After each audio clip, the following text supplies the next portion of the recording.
Question of the Week from the Naked Scientists. Hello, I'm Hannah Critchlow and welcome to Question of the Week from the Naked Scientists. This week, we turn our attention to selecting soundscapes. Hi, I'm Neil Briscoe from Gloucester. I find that I can't work with music playing as all my attention is on the music and it distracts me. On the other hand, I have friends who can't work unless they have music at loud volume blasting through their skulls via their headphones. Why does this difference exist? Music, a concentration aid or a complete distraction? Why do some people find it helpful and others disruptive? We listen out for Ian Cross, a well-matured and wise Professor of Music and Science at Cambridge University, to get his thoughts. It's not just your age that will affect this. Your personality, musical preference, the particular task, your personal experiences, or how musical you are, all probably have an effect on how much music can distract you.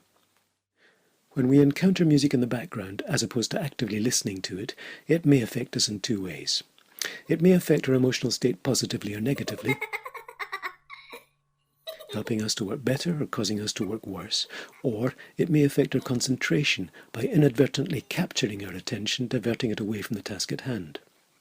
On the other hand, it may have no effect at all.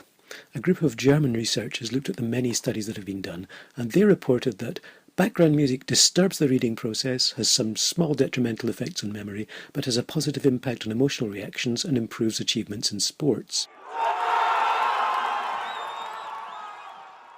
But, as they note, it's very difficult to compare results across studies because the methods and the experimental participants varied so much from study to study.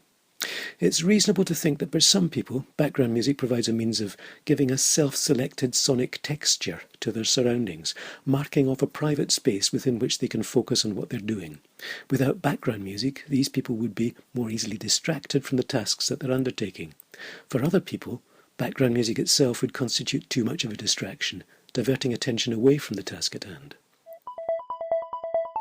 For both types of people, however, the important factor would be whether or not they liked and selected the music. Music that is present without your consent is always more likely to cause negative effects and impact on your performance on the task at hand. In other words, if your neighbour is playing music that you don't like and you have no immediate influence over them, it's much more likely to destroy your ability to do your work than if you yourself have chosen the music that's playing.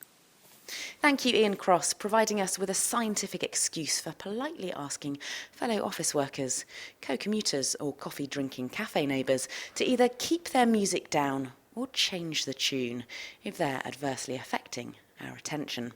Well, with that happily resolved, we shed a relieved tear or two over this question that listener Samira wrote in with.